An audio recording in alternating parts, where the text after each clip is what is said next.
Science, one of the most ignored subject in HAS prelims. Yes, you heard it right. HAS में अगर हम बात करते हैं तो साइंस सबसे ज़्यादा इग्नोर्ड सब्जेक्ट है। और अगर मैं कहूँ आपसे कि one of the lowest hanging fruit जो है वो आपके पास साइंस ही है। अगर हम बात करें इसके रिसोर्सेज के बारे में तो अगर मैं आपको कहूँ कि वो बहुत ज़्यादा लिमिटेड है और आप साइंस में बहुत ही कम मेहनत से आप बहुत अच्छा स्कोर कर सकते हो। जितनी आप मेहनत अपनी पॉलिटी, हिस्ट्री, ज्योग्राफी, इतने वास्ट सब्जेक्ट को कवर करने में करते हो, उसकी अगर आपने आधी भी मेहनत साइंस पे कर ली तो आपको ये बहुत अच्छे रिजल्ट दे सकता है। तो कहीं ना कहीं साइंस ही मेक और ब्रेक बन सकता है आपके प्री से मेंस की तरफ जाने के लिए। ठीक है, तो आइए जरा समझते हैं साइंस के ट्रेंड एनालिसिस को, देखते हैं कि पिछले कुछ सालों में किस तरीके से आपके साइंस के क्वेश्चन आए हैं। तो चलिए जरा शुरू करते हैं।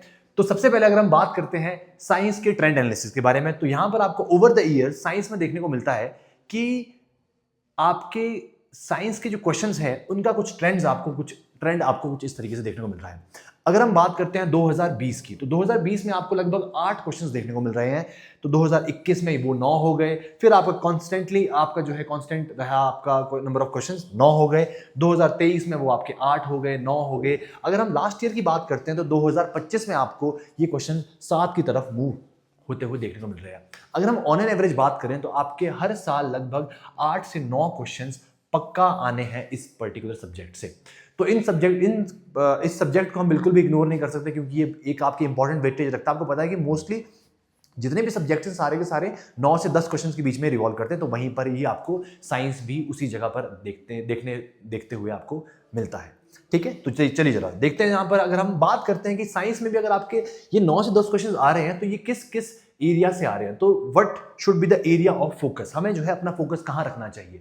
तो अगर हम यहाँ पर देखते हैं तो आपके फिजिक्स से पिछले 3 से 4 सालों में आपके फिजिक्स के लगभग 11 क्वेश्चन आए हैं।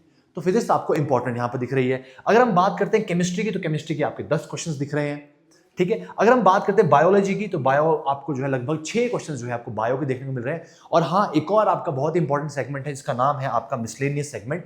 तो मिसलेनियस सेगमेंट के आपको लगभग 5 क्वेश्चन देखने को मिल रहे हैं। तो ये है आपके नंबर ऑफ क्वेश्चन या फिर एरिया ऑफ फोकस जिसको हम कह सकते हैं। तो आपका जो है फिजिक्स, केमिस्ट्री, बायो, ये आपके कहीं ना कहीं लगभग इक्वल ही वेटेज रख रहे हैं। थोड़ी सी बायो की आपको वेटेज हल्की सी कम देखने को मिल रही है, बट इसका मतलब ये नहीं है कि आपने बायो इग्नोर करनी है। किसी भी साल ऐसा हो सकता है कि उन 8 से 9 क्वेश्चन में से बायो की वेटेज ज्यादा हो। ठीक है, तो लगभग आपकी फिजिक्स, केमिस्ट्री, बायो आपने सब पर बराबर फोकस करना है। आइए तो चलो जरा देखते हैं कि आपके ये क्वेश्चंस आ कहां से रहे हैं। ठीक है, तो अगर हम बात करते हैं अपने प्रीवियस ईयर क्वेश्चंस की, तो सबसे पहले आप देख सकते हैं यहाँ पर आपको 2021 का पेपर देखने को मिला था। हम वैसे 2021-22 आगे जो है हम चेक करते जाएंगे किस टाइप के क्वेश्चन आ रहे हैं और क्या आपको देखने को मिल रहा है। सबसे पहले देखो 2021 में अगर हम बात करते हैं तो यहाँ पर पूछा गया है which of the following is not correct, इसमें सही क्या नहीं है। ठीक है, अब यहाँ पर देखते हो, यहाँ पर बोल रहे हैं कि कैल्शियम ऑक्साइड जो है विगरसली रिएक्ट करता है आपका वाटर के साथ। स्लेट लाइन जो है वो स्लोली रिएक्ट करता है कैल्शियम नाइट्रेट के साथ और वो व्हाइट प्रेसिपिटेट बनाता है। यहाँ पर दिख रहा है आपको 2021 का एक क्वेश्चन। और आपको राइट साइड में क्या दिख रहा है, आपको राइट साइड में दिख रहा है एनसीईआरटी का स्क्रीनशॉट, यानी कि एनसीईआरटी से डायरेक्टली आपका उठाया गया है। तो आप यहां पर भी देख सकते हैं, यहां पर क्या लिखा गया है। अगर मैं आप थोड़ा सा जूम करूं तो calcium oxide vigorously react with the water to form the slaked lime. ठीक है, आप यहां पर इसको पढ़ सकते हैं। ठीक है, अगर हम यहां पर देखते हैं दूसरा, calcium in this reaction calcium oxide and the calcium जो वाटर कंबाइन करता है वो एक सिंगल प्रोडक्ट बनाता है। तो यहां पर आपका जो है ये चीज पूरी की पूरी एनसीईआरटी से लाइन उठाई गई है। तो हम देख सकते हैं किस तरीके से आपका क्वेश्चन है और वो आपका एनसीईआरटी से उठाया गया है। ठीक है, अगर हम वैसे ही नेक्स्ट अगर आते हैं यहाँ पर, तो यहाँ पूछा गया है कि थर्ड स्टेटमेंट क्या है, silver chloride is sensitive to sunlight. तो आप देख सकते हैं यहाँ पर क्या दिख रहा है, सिल्वर क्लोराइड, सिल्वर ब्रोमाइड, आपके दोनों रिएक्शन आपके दिए गए हैं एनसीईआरटी में। तो आप देख रहे हो कि हाँ, सनलाइट के साथ इसका रिएक्शन करवाया गया है। आप यहाँ पर देख सकते हैं सनलाइट के साथ रिएक्शन आपको यहाँ पर देखने को मिल रहा है। तो क्वेश्चन है और आपका एनसीईआरटी है। नेक्स्ट अगर आते हैं जरा हम, तो यहाँ पर आपका जो है मिरर के बारे में पूछा गया है कि मिरर की टॉर्च में यूज करते हैं कि नहीं यूज करते हैं कॉन्वेक्स मिरर को। तो यहाँ पर देख सकते हैं कि concave mirror is used in torches. ये क्या है, अगेन एनसीईआरटी का स्क्रीनशॉट है। ठीक है, आप इसको पढ़ सकते हैं। ठीक है, तो अगर हम यहाँ पर देख सकते हैं कि अगर हम दूसरा बात करते हैं कि mass density of the kerosene जो है वो वाटर से जो है आपकी लेस है। तो आपको ये एनसीईआरटी का एक और टेबल दिख रहा है। तो एनसीईआरटी का टेबल बहुत इंपॉर्टेंट है, यहाँ पर आपको देखने को मिल रहा है। ये आपका केरोसिन हो गया, ये आपका वाटर हो गया, सब कुछ यहाँ पर आपका दिया गया है। तो ये भी आपका एनसीईआरटी से ही आया है। उसी साल का आपका थर्ड क्वेश्चन जो था, ये था कि डेंटल केरीज के बारे में, थोड़ा सा ब्लड प्रेशर के बारे में, कि आर्टरी में ज्यादा होता है, वेन्स में कम होता है, कि हम जो सिस्टोलिक प्रेशर होता है वो कितना होता है, ठीक है। तो दोबारा से डेंटल प्लाक के बारे में दिया गया है। और अगेन अगर आप यहाँ पर आते हो, ये आपका जो है एनसीईआरटी का ही डायग्राम है, जिसमें दोबारा से आपका जो है टूथ डिके के बारे में बताया गया है, ठीक है, किस तरीके से वर्क करता है। अभी मैं इसमें जाऊंगा नहीं, आप यहाँ से खुद पढ़ सकते हैं और देख सकते हैं कि एग्जैक्ट लाइन उठाई गई है। जैसे यहाँ पर आपका देखो सिस्टोलिक और डायस्टोलिक प्रेशर दोनों के दोनों दिए गए, सिस्टोलिक भी दिया है, डायस्टोलिक प्रेशर भी दिया है, तो यानी कि ये भी एनसीईआरटी से कंप्लीटली सॉल्वेबल था। मैं ये भी नहीं बोल रहा हूँ कि पार्शियली सॉल्वेबल है, इट इज कंप्लीटली सॉल्वेबल, ठीक है। तो आइए जरा नेक्स्ट क्वेश्चन देखते हैं। फोर्थ क्वेश्चन आपका बात कर रहा है यहाँ पर सेल वैक्यूल के बारे में, ठीक है। अगर हम बात करते हैं, ये बात करता है कि जो पायरुवेट है वो आपका ब्रेकडाउन होता है आपका इथेनॉल में, अगर एब्सेंस ऑफ ऑक्सीजन हो। अगर आप यहाँ पे देखते हो क्या है, पायरुवेट जो है लैक ऑफ ऑक्सीजन में आपका क्या कहते हैं, इथेनॉल में कन्वर्ट हुआ है। सेम चीज यहाँ पर लिखी गई है, ठीक है। सेल वैक्यूल्स ये आपका एग्जैक्टली एनसीईआरटी की लाइंस है, ठीक है। जाइलम के बारे में बताएगा, तो जाइलम जो है आपका वाटर ट्रांसपोर्टेशन में हेल्प करता है, एग्जैक्ट एनसीईआरटी की लाइन। तो मेरा कहने का मतलब है कि आपको एनसीईआरटी से डायरेक्टली यहां पर क्वेश्चंस देखने को मिलते हैं, ठीक है। चलो जरा नेक्स्ट क्वेश्चन देखते हैं। वैसे ही आपका यहाँ पर प्लाज्मा के बारे में बताया गया कि प्लाज्मा में आपका हीमोग्लोबिन होता है, प्लाज्मा कलर येलो होता है, ठीक है। और उस टाइम 2021 में कोविड आया था, तो कोविड के रिगार्डिंग यहाँ पर थोड़ी सी चीजें बताई गई। तो आपका देखो प्लाज्मा के बारे में दोबारा से जो है आपकी चीजें यहाँ पर बताई गई कि प्लाज्मा में आपके हार्मोन्स होते हैं, प्रोटीन्स होते हैं, सॉल्ट होते हैं, तो ये भी कहीं ना कहीं इससे सॉल्वेबल था, ठीक है। नेक्स्ट अगर क्वेश्चन देखते हैं, आपको यहाँ पर बताया गया है कि मैच करना था लिटमस को, नाइट्रोजन को, कैल्शियम हाइड्रोपेप्टाइड को और आपका हाइड्रोजन पेरोक्साइड को। तो आप देखोगे कि इनके बारे में जो है आपके एग्जाम में यहाँ पर बताया गया। अगर आप बात करते हो कि लिटमस कहाँ से आता है, लिटमस जो है आपका लाइकन से आता है। तो यहाँ देखो क्या लाइन है पहली, लिटमस सॉल्यूशन जो है वो आपका extracted from the lichen. Same NCERT आपकी जो है वहां से क्वेश्चन आ रहा है, ठीक है। अगेन अगर आप देखते हो, ठीक है, मैं इसमें जाऊंगा नहीं ज्यादा, आपको पता है ये आपका यहाँ पर ऐसा यूनिट पूछे गए हैं, ऐसा यूनिट आपको यहाँ पर देखने को मिल रहे हैं, ठीक है। अगर हम नेक्स्ट क्वेश्चन पे आते हैं, यहाँ पर आपका जो है डाइजेस्टिव सिस्टम से क्वेश्चन आया हुआ है कि स्लाइवा क्या काम करता है, एलिमेंट्री कैनाल में क्या होता है, लिवर में क्या काम होता है, और सारी चीजें जो है आपके एनसीईआरटी में ही लिखी गई है, ठीक है। अगेन आप 9th क्वेश्चन देखो।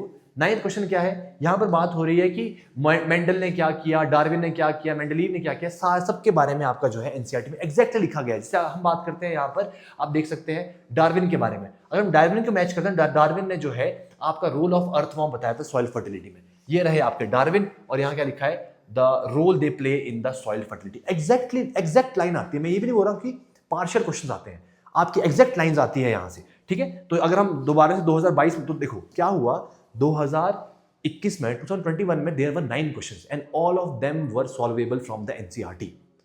तो ये कितनी आपको इधर उधर भटकने की जरूरत नहीं है। अगर आप 9th और 10th क्लास के एनसीईआरटी अच्छे से करते हैं तो आपके क्वेश्चन सॉल्वेबल है, ठीक है। तो 9 में से 9 क्वेश्चन। अगर हम आते हैं जरा नेक्स्ट ईयर 2022 के क्वेश्चन देखते हैं, तो यहां पर आपका जो है क्वेश्चन है स्पोनिफिकेशन के बारे में, एस्टरिफिकेशन के बारे में, कैटालिटिक हाइड्रोजनेशन के बारे में और हाइड्रोजनेशन के बारे में। सारी की सारी चीजें एनसीईआरटी में आपको देखने को मिलती है। आपका एक चैप्टर है, ठीक है, मेटल एंड नॉन मेटल्स का, वहां पर आपको देखने को मिल जाएगा। तो जिससे यहाँ पर देखने को मिल रहा है एस्टरिफिकेशन यहाँ पर बताया गया, हाइड्रोजनेशन के बारे में यहाँ पर बताया गया है, ठीक है। तो आप इससे भी देख सकते हैं। अच्छा, अब मैंने कहा था कि कुछ मिसलेनियस क्वेश्चंस भी है, तो देखो आपको कुछ मिसलेनियस क्वेश्चंस भी देखने को मिलते हैं। अभी मैं बताऊंगा आप क्या सोर्स उसके लिए फॉलो कर सकते हैं, ठीक है। अगर हम 3rd के बारे में बात करते हैं, एक और आपको एक मिसलेनियस क्वेश्चन देखने को मिल रहा है कि जो किडनी स्टोन है वो किससे बनी हुई होती है, ठीक है। ये चीजें आपको कुछ मिसलेनियस देखने को मिलती है। अगर हम नेक्स्ट आते हैं, तो अगेन आपका जो है ड्राई आइस पे क्वेश्चन आया था, ड्राई आइस पर, तो ड्राई आइस आपकी यहाँ पर है। ड्राई आइस को जो है किस तरीके से आप टेम्परेचर डाउन करते हो उसके बारे में एनसीईआरटी में लिखा गया है। दूसरी क्वेश्चन था कि आप दूसरी स्टेटमेंट थी कि जो स्टीम है वो आपका लेस सीवियर बर्न क्रिएट करती है, नहीं स्टीम ज्यादा बर्न क्रिएट करती है। अगर हम यहाँ पर देखते हैं तो आप इसको देख सकते हैं कि स्टीम जो है आपका ज्यादा बर्न क्रिएट करती है क्योंकि उसके अंदर लेटेंट हीट होती है। ये आपका एनसीईआरटी में लिखा गया है साफ साफ। तो ये पूरा का पूरा क्वेश्चन आपको सॉल्वेबल था। अगर हम बात करते हैं, हाँ ये जो है एक और मिसलेनियस क्वेश्चन है, बट इसके बारे में हम जनरली हर क्लास में पढ़ते हैं। हर क्लास में जहां भी साइंस पढ़ाई जाती है वहां पर आपको इन इलेक्ट्रोमैग्नेटिक स्पेक्ट्रम के बारे में पढ़ाया जाता है, ठीक है। एक्स रेज, गामा रेज, ठीक है, सारी जो रेज होती है कहीं ना कहीं इसके बारे में बताया जाता है। अच्छा, अगर हम नेक्स्ट क्वेश्चन देखते हैं तो यहाँ पर क्या है आपका कॉन्केव मिरर, ठीक है, इमेज कैसे फॉर्म होती है मिरर से, ठीक है, कन्वर्जिंग मिरर है कि डाइवर्जिंग मिरर है, ये सारी की सारी चीजें एनसीईआरटी में लिखी है। और देखो जितने भी आपके इमेज के डायग्राम्स है वो सारे के सारे यहाँ है कि इमेज जो है आपकी किस तरीके से फॉर्म होती है और इमेज जो है रियल होती है, इन्वर्टेड होती है, वर्चुअल होती है, कैसी होती है, सब कुछ यहाँ बताया गया। तो एनसीईआरटी आपके लिए इंपॉर्टेंट है, ठीक है। तो अगर मैं इसके बारे में बात करता हूँ तो यहाँ पर आपका इथेनॉल ब्लेंडिंग के बारे में बात करें, क्या इथेनॉल को आप पेट्रोल में मिक्स कर सकते हैं? तो हाँ, हम पेट्रोल में मिक्स कर सकते हैं। तो आपका इथेनॉल के बारे में कुछ क्वेश्चन है, तो आप इसको एक मिसलेनियस क्वेश्चन में कंसिडर कर सकते हैं, ठीक है। अच्छा, नेक्स्ट अगर आप देखते हैं, यहाँ पर लिखे गए हैं ascorbic acid, malic acid, formic acid, tartaric acid. Same आपको यहीं पर ही ये सारे एस्कॉर्बिक एसिड, ठीक है, टार्ट्रिक एसिड, ठीक है, सिट्रिक एसिड, लैक्टिक एसिड, ये सारे एसिड आपको यहीं देखने को मिलते हैं और ये आपका सॉल्वेबल कंप्लीटली बाय एनसीईआरटी था, ठीक है। अगर हम नेक्स्ट क्वेश्चन पे आते हैं, यहां पर था अलग अलग इंस्ट्रूमेंट्स और अलग अलग इंस्ट्रूमेंट्स का यूज। देखो ये भी वैसे एक मिसलेनियस क्वेश्चन है, बट स्टिल आपका जो है हाइड्रोफोन के बारे, सॉरी, जो मेगाफोन है उसके बारे में आपको एनसीईआरटी में लिखा गया है। तो यहां पर आप देखते हैं मेगाफोन जो है आपकी साउंड को जो है कहीं ना कहीं दूर तक पहुंचाने में काम आता, तो ये भी आपका सॉल्वेबल फ्रॉम द एनसीईआरटी था, ठीक है। तो वैसे ही आपके अलग अलग क्वेश्चन, मैं 2023 के लिए ये चीज नहीं की है, ये चीज आप खुद एनसीईआरटी में ढूंढ के कर सकते हो। अगर मैं बात करता हूं, अब आते हैं जरा हम लेटेस्ट क्वेश्चंस पर। तो अगर हम लेटेस्ट क्वेश्चन देखते हैं, तो अगर हम आते हैं जरा सबसे पहले 2025 में, तो हम एक 2025 के क्वेश्चन देख लेते हैं। हमें पता है 7 क्वेश्चन आए थे, 7 में से देखते हैं अगर हमने एनसीईआरटी पढ़ी होती कितने क्वेश्चन सॉल्व होते हैं। देखो पहला क्वेश्चन जो है यहाँ पर बात करें कि टेडपोल जो है वो किस तरीके से जो है आपका अडल्ट फ्रॉग में कन्वर्ट होता है। अगर आपने पढ़ा था फर्टिलाइजेशन नहीं होता है इसका, आपने पढ़ा था बडिंग नहीं होता है इसका, तो आप इसको पार्शियली सॉल्वेबल था एनसीईआरटी से, क्योंकि एनसीईआरटी में लिखी गई है, तो हम इसको फिलहाल मिसलेनियस में कंसीडर कर सकते हैं, कोई बात नहीं। अब नेक्स्ट क्वेश्चन देखो, यहाँ पर लिखा गया है कि जो फ्रीली सस्पेंडेड मैग्नेट होता है वो हमेशा नॉर्थ टू साउथ अलाइन होता है। यहाँ पर अगर आप पढ़ते हैं मैग्नेटिक फील्ड लाइन के बारे में, तो यहाँ पर लिखा गया है कि जो मैग्नेटिक फील्ड लाइंस में है आपका हमेशा जो अलाइनमेंट होती है वो हमेशा नॉर्थ टू साउथ ही देखने को मिलती है। यहाँ पर आपका जो है कंप्लीटली ये चीज लिखी गई है, ठीक है। और ये चीज आप जो है magnetite is a natural magnet, ये भी आप नाम से ही पता कर सकते हो, मैग्नेट से ही बना हुआ है, ठीक है। तो आपका ये भी एनसीईआरटी से सॉल्वेबल था। अच्छा, नेक्स्ट क्वेश्चन, बहुत लोग कंफ्यूज हुए इस क्वेश्चन में कि मास जो है एक ऑब्जेक्ट का वो उसका इनर्शिया होता है। इतनी जगह लिखा हुआ है कि मास जो है इनर्शिया होता है, बार बार लिखा गया है इस एनसीईआरटी में कि इनर्शिया का मतलब ही है कि कितना मास उसके अंदर प्रोसेस हो रहा है। अगर हम नेक्स्ट उस पर आते हैं, तो नेक्स्ट स्टेटमेंट बोलता है the force of the friction is always opposite to the motion of the object. तो आपका जो फ्रिक्शन की फोर्स है यहाँ लिखा है it is opposite to the direction of the motion, यानी कि अगर आपका मोशन जहां पर है उसके ऑपोजिट फ्रिक्शन फोर्स लगती है। तो यहाँ पर भी क्या लिखा है कि it is a opposing force, motion के ऑपोजिट लगती है फोर्स, सेम लाइन, ठीक है। तो ये भी कंप्लीटली एनसीईआरटी सॉल्वेबल। अगर हम आते हैं यहाँ पर, देखो क्या लिखा है, gastric juice, milk of magnesia, lemon juice और प्योर वाटर को आप जो है पीएच में स्केल करो, पीएच में लगा दो, पीएच स्केल पर लगा दो इसको। क्या लिखा है यहाँ पर, gastric juice, lemon juice, pure water और मिल्क ऑफ मैग्नीशिया, सारी की सारी चीजें एनसीईआरटी के डायग्राम से सॉल्वेबल है। तो इसका मतलब है एनसीईआरटी आपके लिए बहुत ज्यादा इंपॉर्टेंट है, ठीक है। चलो नेक्स्ट आते हैं, ऑडिबल रेंज क्या है साउंड की एवरेज ह्यूमन ईयर के लिए, ऑडिबल रेंज क्या है, क्या लिखा है, ऑडिबल रेंज आपकी एनसीईआरटी का है 20 हर्ट्ज से 20 किलो हर्ट्ज, 20 हर्ट्ज से 20 किलो हर्ट्ज, सेम आपका एनसीईआरटी में लिखा गया है। अगर हम नेक्स्ट आते हैं जरा, दोबारा से ये पूछ रहा है कि कॉनकेव मिरर से कैसी इमेज बनती है, कॉनकेव लेंस से कैसी इमेज बनती है। लो आपके एनसीईआरटी के यहाँ पर चार्ट्स लगे हुए हैं, सबने यहाँ पर बताया हुआ कैसी कैसी इमेज बनती है। और ये नहीं मैं बोला कि बाकी स्टेटमेंट अगर मैं नहीं पढ़ रहा हूँ इसका मतलब ये नहीं कि एनसीईआरटी में नहीं है, इट जस्ट कि मैंने वो एनसीईआरटी से वो लाइंस यहाँ पर नहीं लगाई है, ठीक है। तो वो भी आपकी कहीं ना कहीं एनसीईआरटी में लिखी गई है। अच्छा, नेक्स्ट आते हैं जरा, ये बात कर रहा है आपका लार्ज इंटेस्टाइन का फंक्शन, स्टमक का फंक्शन, स्मॉल इंटेस्टाइन का, बकल कैविटी का फंक्शन, सारे फंक्शन यहाँ पर है और सारे फंक्शन आपके डाइजेस्टिव सिस्टम के इस पैराग्राफ में लिखे हुए हैं।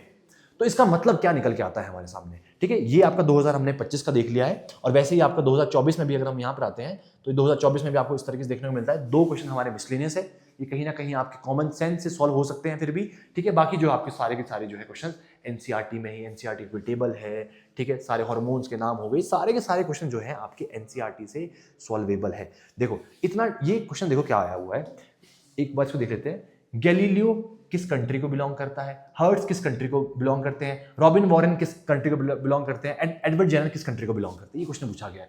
और सबके बारे में, ऐसा मैं नहीं बोल रहा हूं कि मैं एक है, गैलीलियो के बारे में यहां पर लिखा गया है, हर्ट्स के बारे में यहां पर लिखा गया है, और रॉबिन वॉरेन के बारे में यहां लिखा गया है। तो सबके बारे में कहीं ना कहीं आपका एनसीईआरटी में लिखा गया है। तो मतलब आपके लिए इंपॉर्टेंट क्या है, इंपॉर्टेंट ये है कि आपको जानना कि क्या आप एनसीईआरटी से पढ़कर अपना साइंस का जो सेगमेंट है उसको कंप्लीटली सॉल्व कर सकते हो। यस, आप 90% ऑफ द क्वेश्चन वहां से सॉल्व कर सकते हो, बाकी के लिए आपकी कॉमन सेंस भी हो सकती है, और मैं बाकी आपको रिसोर्स बताता हूं। तो इसका मतलब ये है कि आपके लिए पहली बात तो एनसीईआरटी आपने जो है अच्छे से पढ़नी है, एक एक लाइन अच्छे से पढ़नी है और उस पर फोकस करना है। अब एनसीईआरटी कौन सी, सिर्फ और सिर्फ आपने 2 ही एनसीईआरटी पढ़नी है, दैट इज 9th क्लास और आपकी 10th क्लास की एनसीईआरटी। यही 2 एनसीईआरटी पर आपने फोकस करना है। इन 2 से आपके साइंस के most of the question solve हो जाएंगे, और अगर अच्छा रहा तो आपके 100% क्वेश्चन भी सॉल्व हो सकते हैं।